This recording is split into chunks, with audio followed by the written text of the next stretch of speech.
Obviously, it was another win at the weekend, 3-2 against Derby. Before the game, and you thought it was going to be arguably the hardest game of the season with the team. So was that the case? So obviously when we did the pre-match interviews for the Derby game, we spoke about how difficult it would be.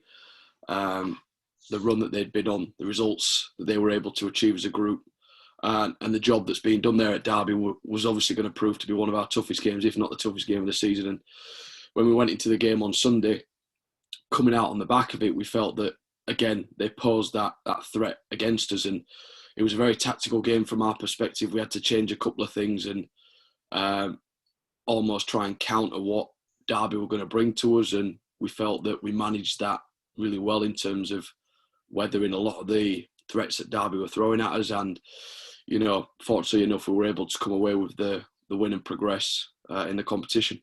What was the most pleasing aspect of the win, would you say? I think that the team knew that the game was going to be a tough one on Sunday, and I think that it's knowing that the work you're putting behind the scenes and the work you're putting on the training ground to then go and apply that on Sunday and see you come out the other side with a victory is a great sense of achievement. And to know that the group now have the opportunity to go and play against a great side like Brighton in the next round is a fantastic opportunity for them, and one we're grateful to have the chance to do. Derby, of course, in the first half, equalised almost immediately after you opened the scoring. So is that something to work on in training? So it's one of those where, as a group over the season, we've had periods in the game where we've not necessarily been the sharpest or the most alert to. So if that's, for us, that example of 60 seconds near enough after scoring, could have been down to anything. It could have happened at any point in the game. It could have been down to the fact we've just scored and, we may have lost focus for a split second. It could have been that, a player was out of position. Derby had a good opportunity to break. It could have come at any moment. Unfortunately for us, it came 60 seconds after we'd scored, which isn't ideal for us. And obviously then you sort of, the emotional side of it and the psychological side of it was tested within the whole element of 60 seconds. So you've gone to score, the emotions are high, you're really pleased as a group, and you've got that early, that goal, and all of a sudden then you're going, right, we've just had that taken away from us. We're now 1-1 again. It's back to square one, and we've got to do it all again.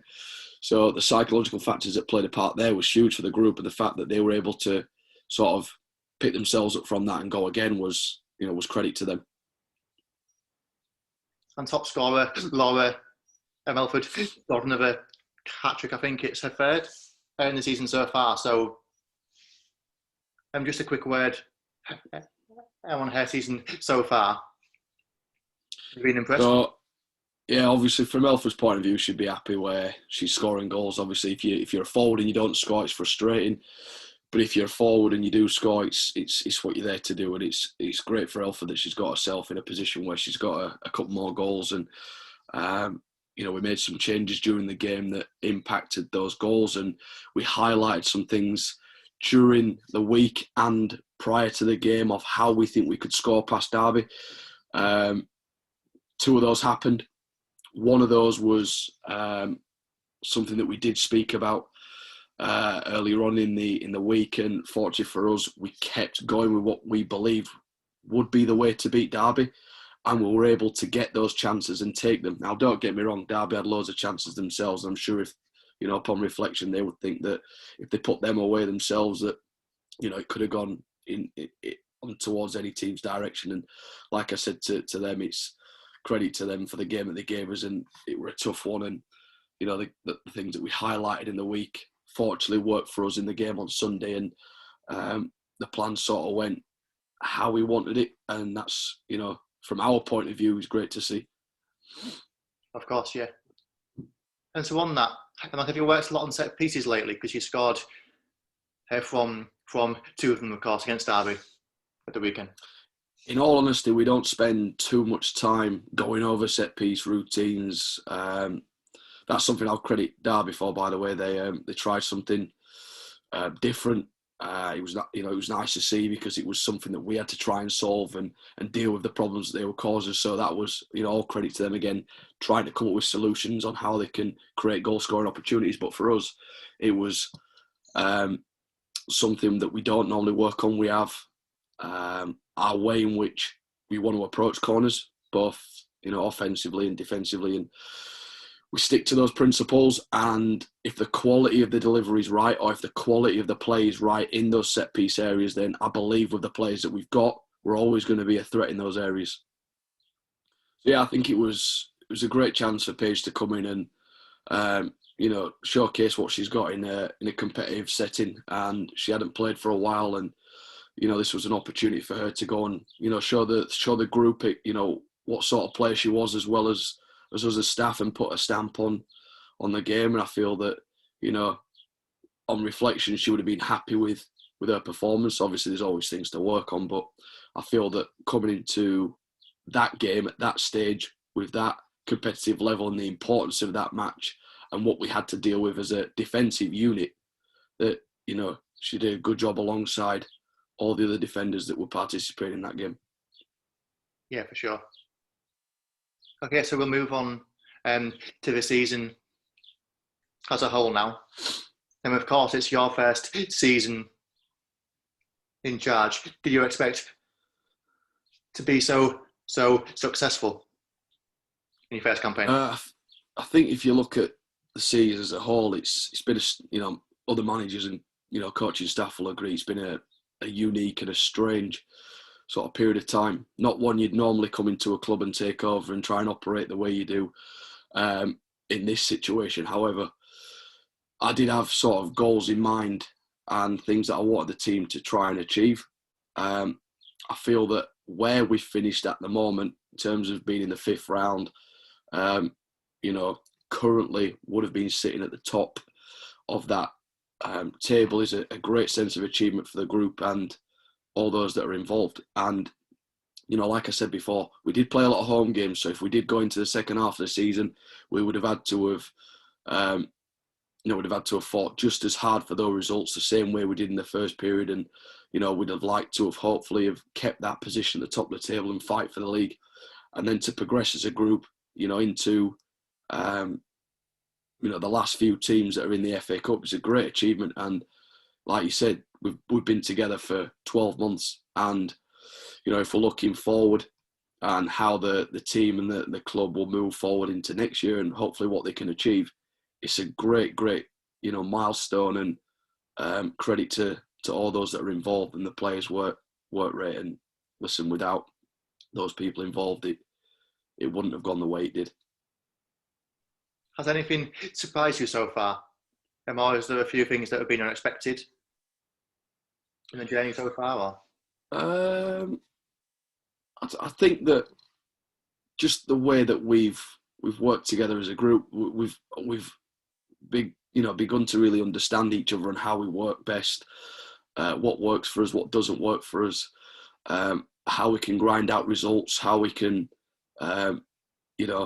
look at seeing games through, and what we have to do against each opposition. And we have an experienced team. We've also got younger players coming through, but we have got an experienced team, and to understand those individuals and work alongside them as well as with them has been something that has opened your eyes up a little bit. Because if you're a manager or a coach, you've always got ideas, you've always got things that you want to do the way you want to play. And I've said this before, a team needs to either fit your system, or your system and your principles need to fit your team. And we inherited that team. So we had principles, we have ways in which we want to do things, but we have had to make a couple of slight adjustments based on the personnel that we have. If you was to have your principles and your system as a whole and you could build your team around that, then that would have been different for us. But we've done it the other way around. We've inherited the team and we've tried to put our principles into what they're good at as a side. And, like I said, they've come a long way since, the start of the year, and hopefully we can continue to build that momentum. So I think I put a lot of pressure on myself during the week, if I'm honest. So, looking at the club as a whole, preparing for games, making sure we get the systems right, get the preparation right, make sure everything's right for those games on a Sunday to go and help the team try and win. And when we look at moments, as I said to you before, the first game, that we won, it's always a great feeling. You get your first win, you start putting your principles into practice, and you see the results coming out the other side. When we played Fylde and Burnley, it was it was a tough game against Fylde 3-3. It was new. We'd come out of pre-season. They'd thrown all these challenges at us, and it was our real test as a group. Then we went to Burnley and we played against a very defensive side who were hard to break down on a pitch that's not the easiest to play on, and we couldn't get through them. We had an opportunity and we didn't take it, and we ended up losing that game. And as a group, we sort of came together a lot closer after that, and we went away. Evening game, raining. We came away with a victory, and from that moment, the group has just kept going. And I believe in them, and as a group, they've got to understand how good they are, and we've been able to show a lot of maturity in the game, seeing games out. Obviously, scoring the winner at Forest would have been a highlight for the group. For me personally, it was a real good achievement to beat Derby on Sunday and progress through to the FA Cup, to give the players and the staff this opportunity to go and play such a great side like Brighton after all the work they've been through this season. Now, for me, if I look at Derby, for example, I spent a good sort of week or two trying to get those bits of play right, trying to get players' responsibilities and roles right on the pitch, get the players to understand how we're going to approach the game and try and beat them. And then to come out with the result is a good, sense of achievement for us. But it's hard to pick because, to be honest, it's never ending, is it? You finish Sunday, great. You wake up Monday, you've got a new focus, and that's something that we've got to be mindful of. We have got games before Brighton. We have got training sessions before Brighton. So, that's what we've got to focus on first before we get to that game. Okay, then. So we're just about halfway through, I think. So now it's time to talk about Brighton and the cup run so far. Is it a bit strange this season? Because obviously in the cup, it's usually played from alongside from all the league matches. Do you think it's helped the team in terms of the league's obviously now out the way and it's not continuing? So is that been able to focus solely on the cup? And yeah, I think if you look at it, it's got a couple of pros and cons, if I'm honest. So you're right in saying that your focus isn't on league and cup football, so you can put all your emphasis onto cup games.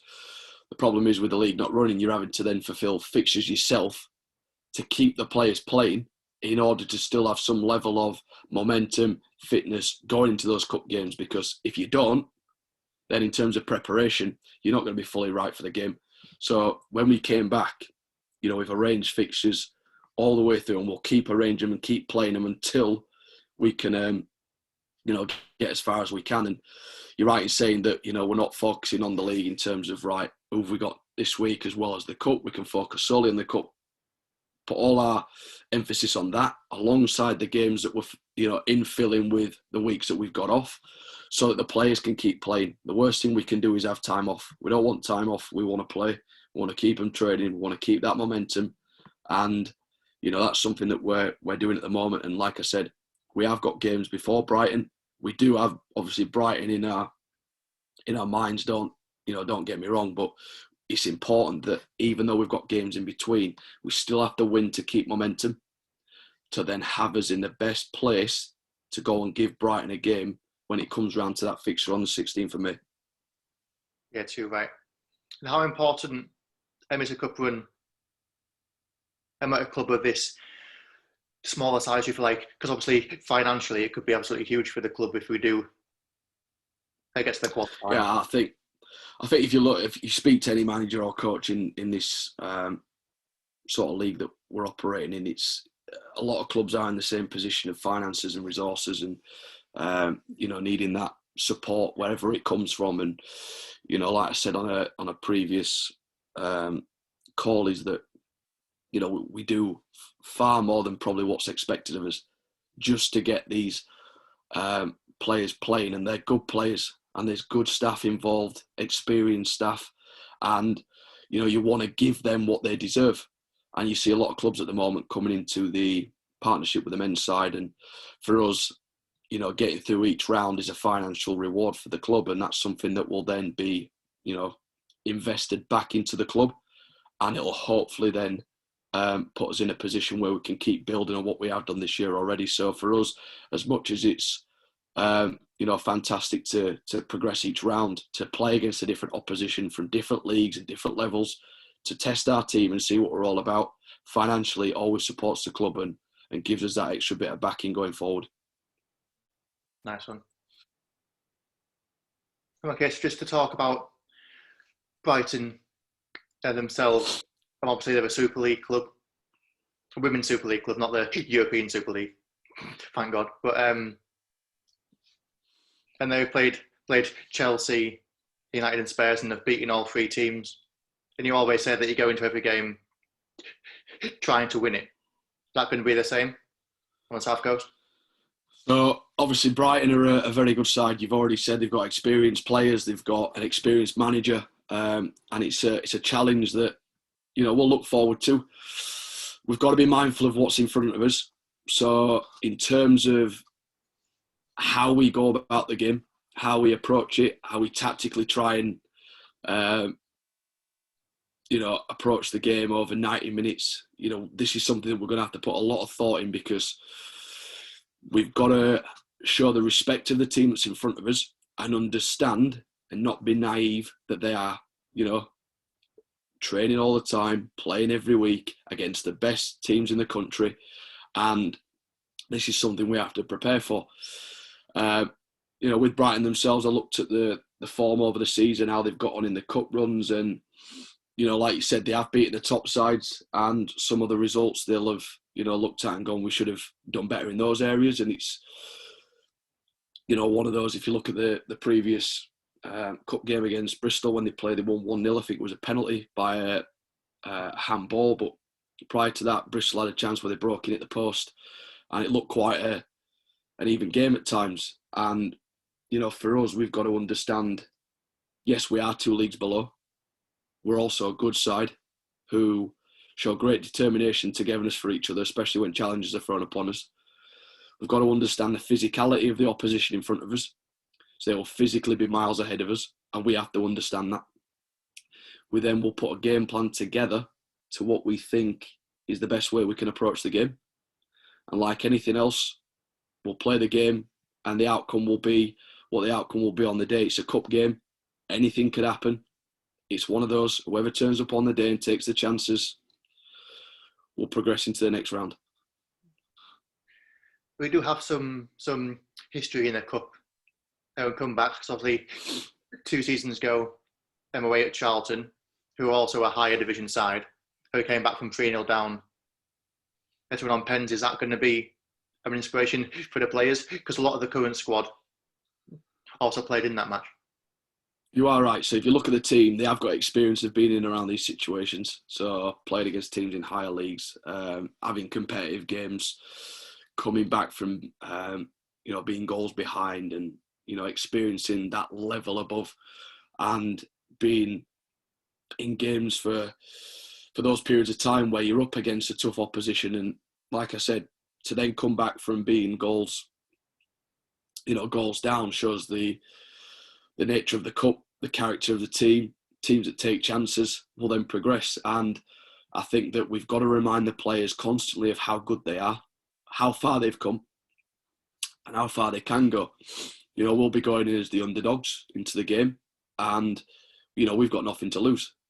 We've got absolutely nothing to lose. We'll give everything we've got. We'll leave everything on the pitch, and we'll go and do the best we can to progress through and see what happens on the day. Talking about 3-3 draws then, and that ties us on to Fylde, who of course we're playing a friendly on Sunday, and the 3-3 draw was your first competitive game in charge. How do you approach the game? Have you learned anything from that season opener? So I think that if you look at the Fylde game, this was an important game for us. They're a good side. they've got good individual players. They've collectively had a good season run, and were competing with us at the top of the table. And for us to go and play them again, I feel that would be good for both sides. If I'm honest, it was a 3-3 draw, and it had all sorts going on. And I feel that since that game itself, both teams will have come a long way since then.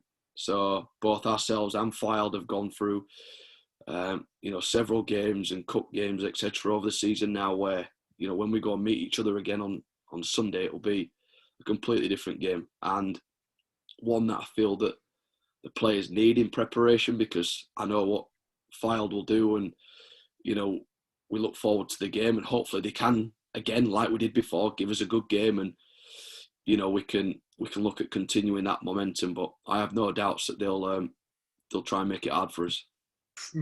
Throughout the season, players have come off the bench to make an impact. And so how important is it, and all 18 players on a match day are fit and focused? So I trust the players. I trust the players a lot. And, when I ask them to do a job or play in a certain position, or, go on and put your stamp on the game, it's because I trust them to do that, and they have the ability, and, they need to believe that. They need to understand that, I believe in them and I do trust them, and, to get us through games, or to, put players on at certain moments in the game, it's for a reason. It's to impact the game. It's to, see the game out, or it's because the game's so tight that we can't make those changes at the moment, because a moment of something special or an error could lead to the next goal going in, and sometimes you can't do that. And as a group, if we understand that, then look how far we've come. And we have to understand that we're all in this together, and that's the journey we've been on. I remember saying at the start of the season that it is a journey. You start off at the start of the year with in the same position as everybody else, but if you could sort of go into what the players have gone through and had to do over the season period, then you would understand why they show so much grit and determination in games to see out the 3 points at the end, or to help us progress into the next round. So again, it's credit to them to just keep going through those periods. Perfect. Okay, so one final question, like a bit of a breakaway question. And there's been a lot of talk in the last few days about this European Super League, and there's been a lot of questions online asking, is it a good thing or not? But a lot of people have overlooked the fact that a women's competition would have been included as well. And so I wanted to ask you, is that something that could have been beneficial to the women's game because of the money involved, and that could then also, obviously, hopefully filter through into the smaller leagues? Well, I think you've just got to look at the structure as a whole. There's nothing wrong with what we've got. It's if the women's game wants to be developed, it can. There's just decisions and choices that are being made above, and obviously those people at the moment are in charge of making those decisions, and ultimately we can't necessarily affect too much because we're not the ones in charge.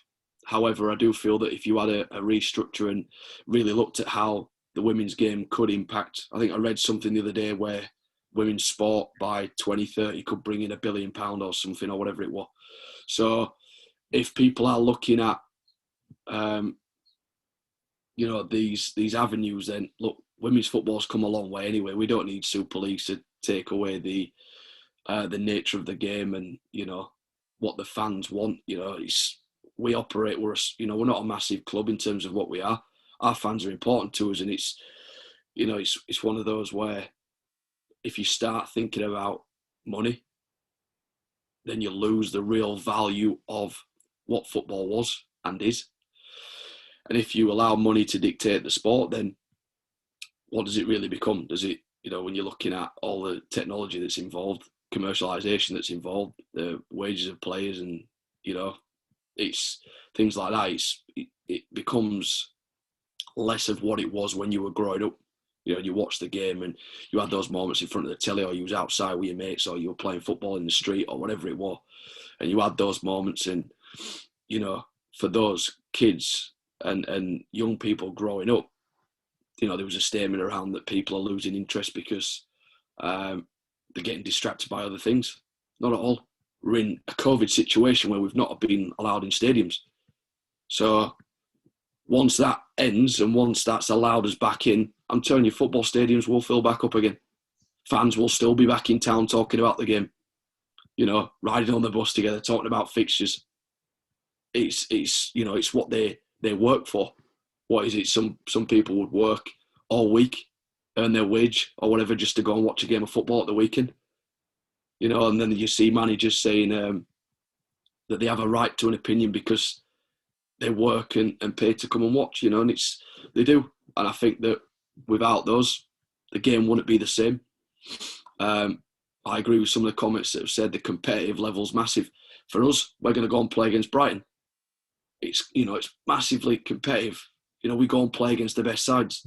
And I'm sure that, the conclusions now are being dealt with. Teams are withdrawing and decisions are being made by those in higher places. And look, it might have been just a scare for 48 hours, but we've got to understand the real sort of principles behind what football is. And without people like us putting in the groundwork and without people like the fans to support us, it wouldn't be the same game. So luckily those people are now making those choices.